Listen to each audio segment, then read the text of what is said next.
Well, hey guys, welcome back to the Walking with Jesus Daily series. This is day 19 audio recording, and typically, pardon me, we will do a milk section and a meat section. But the good news is today we are having a little bit of milk with our meat, meaning to say that as we sit down to this meal that God has prepared for us, um, that it's all going to be at one time. And the reason for that is because of what we're going to be talking about. Most of the time, there will be two. There will be milk and meat. But in this, there's a lot of things for us to think about, and they all go hand in hand. And a lot of this is not so much a deep spiritual teaching, but a factual, evidential side of things. And there is a reason that these are so incredibly important. And maybe you've never put emphasis on this before, and you just kind of like scrolled over this and whatever. That okay, maybe you didn't, but I certainly did. I was like, I don't know who May Ass and Joe Nan are, um, nor do I really care. They're not really spoken of, talked about, discussed. They must not have been very important, so I'm not going to get too worked up over it. However, where we're at today in our studies in day 19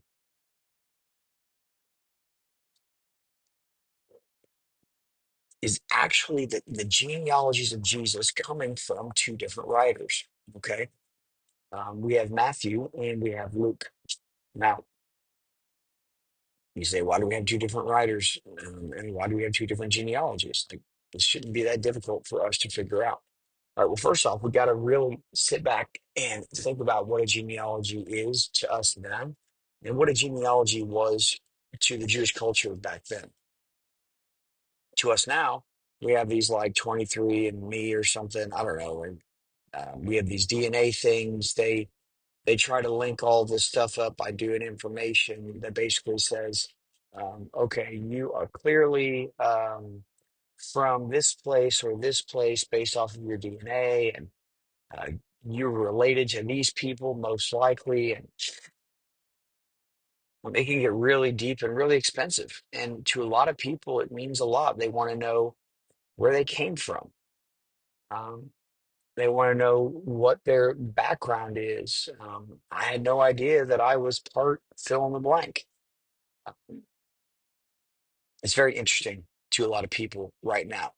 To some people, it's even important for them to know this from the standpoint of um, who they truly are, or maybe who their parents truly are, or there's a lot that goes into a genealogy, far more than just pardon me, reading a couple words.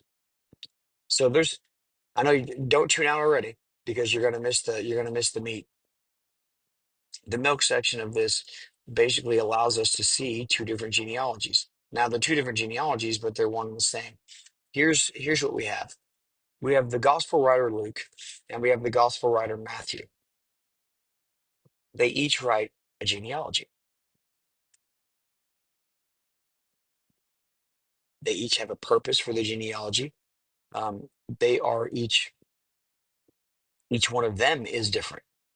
Matthew, tax collector, Jewish, probably relatively meticulous in his works and writings, seeing as he had to, you know, make sure the numbers were right for the Romans. Um, and then you have that was called by Jesus, that walked with Jesus, that studied Jesus, that knew everything there was to know about Jesus, right? And then you have Luke, a Gentile historian, physician, who didn't know Jesus and didn't meet Jesus personally, but was with Paul on his journeys and his missions and learned so much about him in that way. So, what do these two men have in common? Jesus, that's it. That's pretty much it. Um, I don't even know if they ever actually met. I don't even know if these two men, out doing the works that they were doing, actually ever knew each other for any amount of time.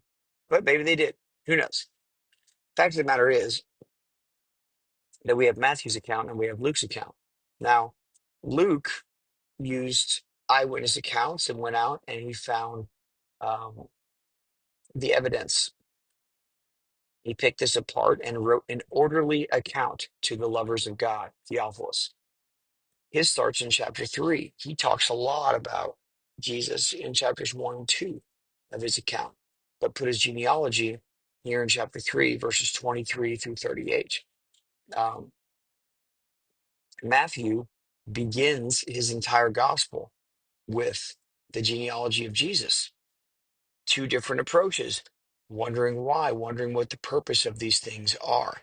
You have to understand that Jewish culture is hugely, hugely important what your genealogy is. This tells you what tribe you belong to. The tribe that you belong to tells you basically what you do or where you're located or all of these things. There were 12 tribes, um, and your genealogy told you what tribe you were from. This is far more than a small thing. God divided it up this way. God set it up this way. It was meant to be this way because it's the way that God created it to be. And God doesn't destroy things that He intends on continuing. So God is the one that put this in place. Now, here's another cool thing. Matthew, being a Jew, begins his genealogy, and we'll read here. I am not going to read all these names. First off, y'all would turn it off. Second off, I would butcher 99% of these. I think I could probably get David right, probably Ruth, Solomon, Amos, maybe Josiah, perhaps. Okay, maybe 95% butchered. However, butchered, nasty. It'd be nasty. So I am not going to try. I will point out a couple things, but again, bear with me. Let's get through this together, okay? In Matthew's account, which we will take first, Matthew is a Jew. Matthew knows his lineage. He knows his genealogy. He knows where he came from.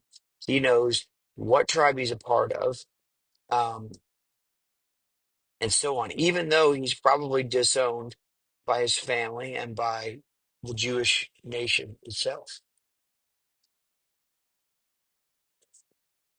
he starts his book. He says, "The book of the genealogy of Jesus Christ, the son of David, the son of Abraham." Why are these two people important? This is why. We will go through the Old Testament in 2 years. Okay, this year is the Gospels and knowing Jesus. Next year, hopefully, if that is provided for us, is the rest of the New Testament in chronological order, and then the major stuff out of the Old Testament to wrap it all up. You're like, well, why would you not start with the old? I'm like, I don't know why. Okay, this is just what's given to me. This is what I'm doing. Um, in any account, why Abraham? Why David? Why were they important? Well, we know a couple things um, from um, God's promises to Abraham that he would make a great nation out of him. But he also told Abraham that um, all people,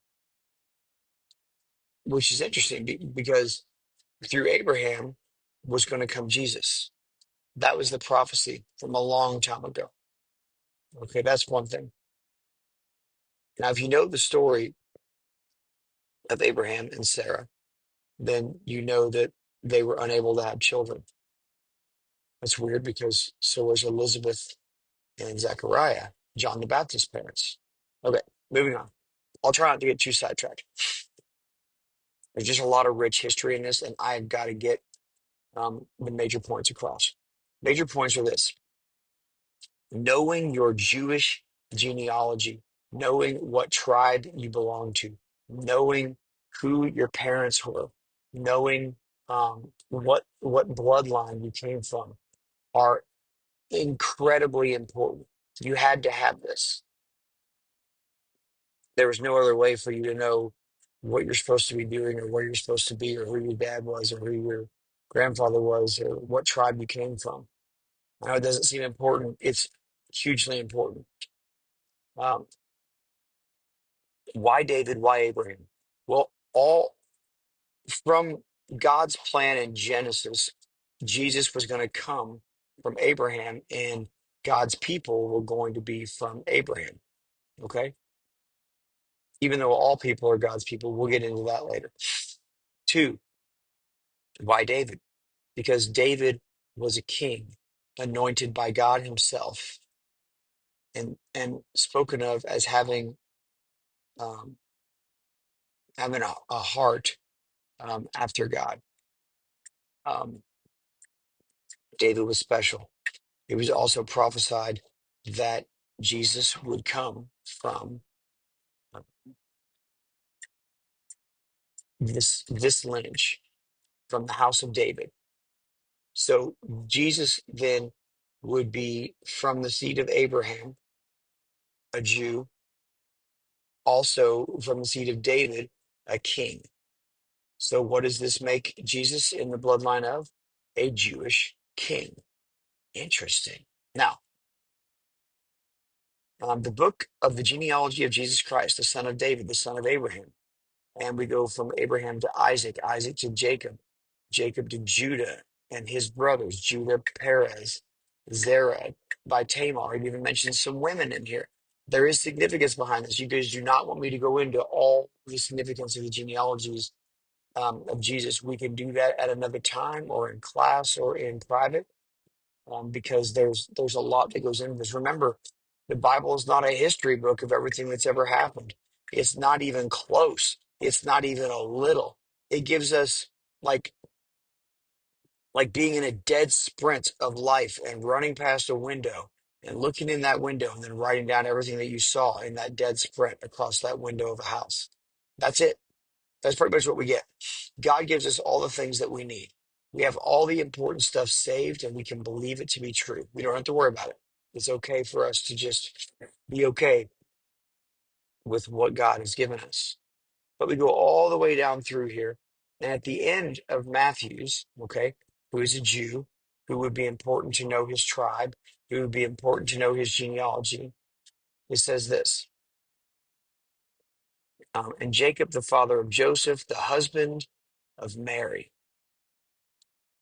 It mentions Joseph and Mary, of whom Jesus was born, who is called Christ.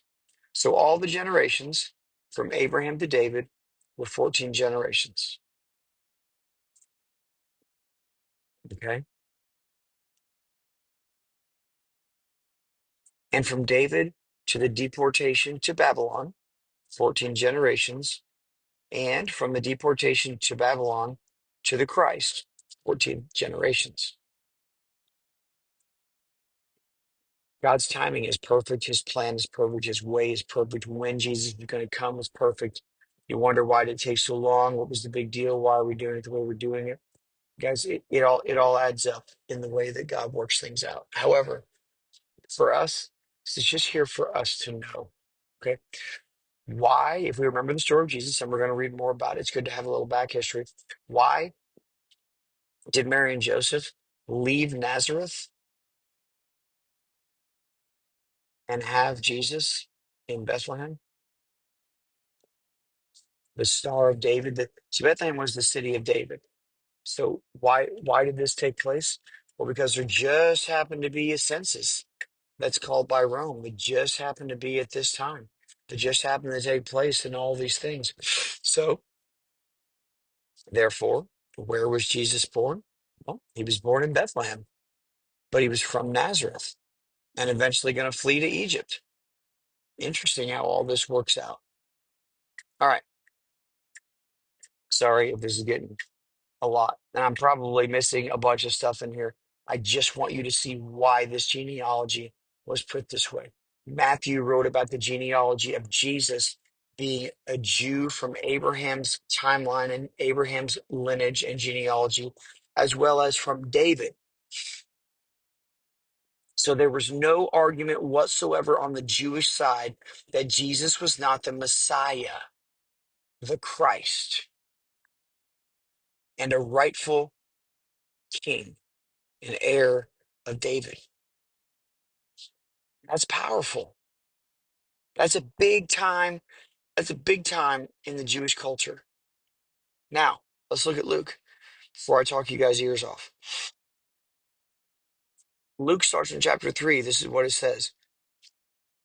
Starts with these words: Jesus related to all people. Wait, what?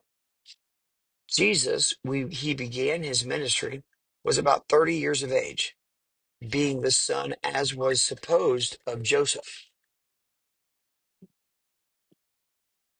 Okay, and then we go from Joseph down instead of the other way around, which Matthew went into, right? Matthew started with Abraham and then ended up at Joseph and Mary. And Luke is starting from Joseph and working his way to where? Let's find out.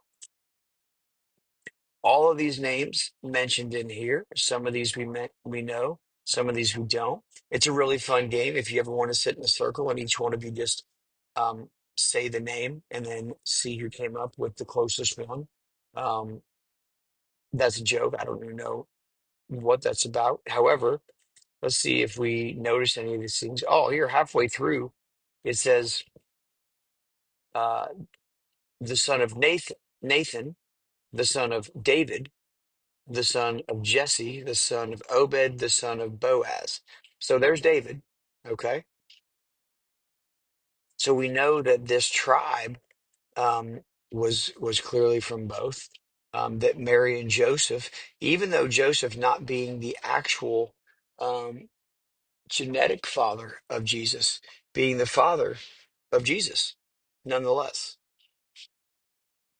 Mary being the mother, obviously hard to prove that differently. Then what do we have down here?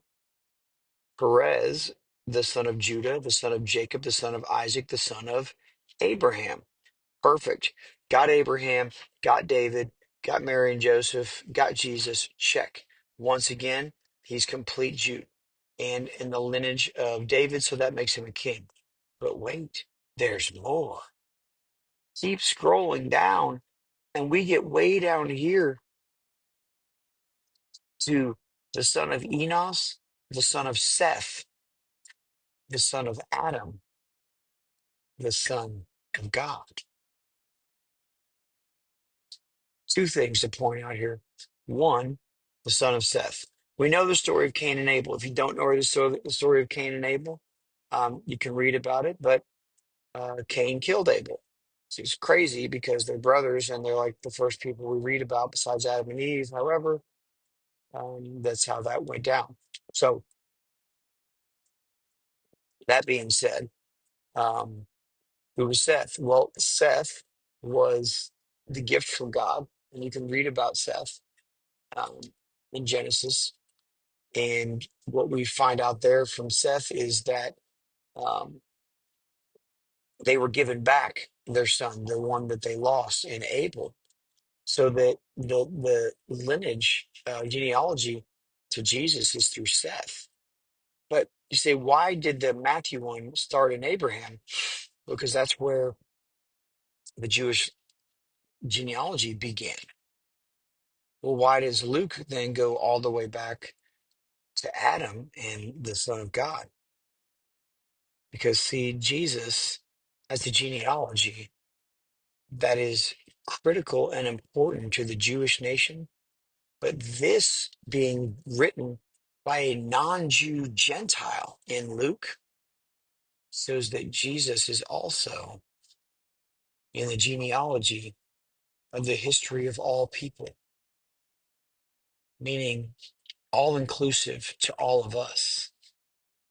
How cool is it that we have these genealogies to follow and to read? They're far more than just a bunch of names of a whole bunch of dead people, and some of them did important things, and some were known for good, and some were known for evil. and however you want to read it. Yes, those things are all true. But to have a genealogy that fulfills all the prophecies is a big deal. To know that Jesus on the Jewish side was inarguable in the bloodline of David, the king, in the bloodline of Abraham, the father, and to see from a Jewish perspective or from a non-Jewish perspective that Jesus is for all of us, is in the genealogy of every person ever created, because we all had to have stemmed back from Noah at some extent, right? We all would have had to come back from Shem and Noah, which is mentioned here in the genealogy. But let me just drop this bomb on you to end this out today, because I'm sure you are done talking about genealogies, maybe forever. But see the importance of Luke writing for all men, because he was a Gentile and wasn't included in on God's people. But Jesus made it possible now that all would be saved. If you're not a Jew, this is important. If you are a Jew, then you read Matthew's side and Luke's side, you see that all people is important, but also the genealogy of Jesus being uh, being in the lineage of Abraham and of King David, and being born in Bethlehem, and being the city of David, which was Bethlehem, are hugely important, because that's where the Messiah comes from. Now, last bit of tidbit before we call this quits. The importance, the final piece of this is this: in AD 70, Jerusalem was completely destroyed. All of its ancient genealogies, everything was destroyed. Um, you can look it up, you can read about it, you can see. But when the Romans destroyed Jerusalem in 70 AD, destroyed the temple, destroyed its archives, destroyed its tribal genealogies. Since that day, since that day took place, no Jewish person has been able to prove by written records his or her ancient genealogy. What does that mean? That means that in the history of God's people here, in the history of the Jews, who was so important, and they were so proud to be God's people, and you should be, okay, that none of them know what tribe they belong to. None of them know their genealogy to this day. There is only one that still remains, and we just read it. It is the genealogy of Jesus. It is a genealogy of Jesus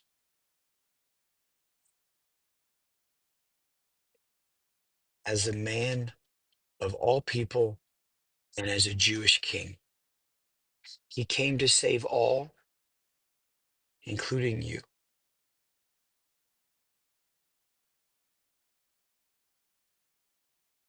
When God wants to put an end to something, he does. When he said that you are the temple, he meant you are the temple. When he said that these genealogies and tribes no longer mattered, he took care of it in his own way. Where we are at now, guys, is in this place where we're reading about Jesus, that we can believe with 100% accuracy that he is the Son of God, that he is a king, that he is of the lineage of Abraham and David, that he fulfills all prophecy.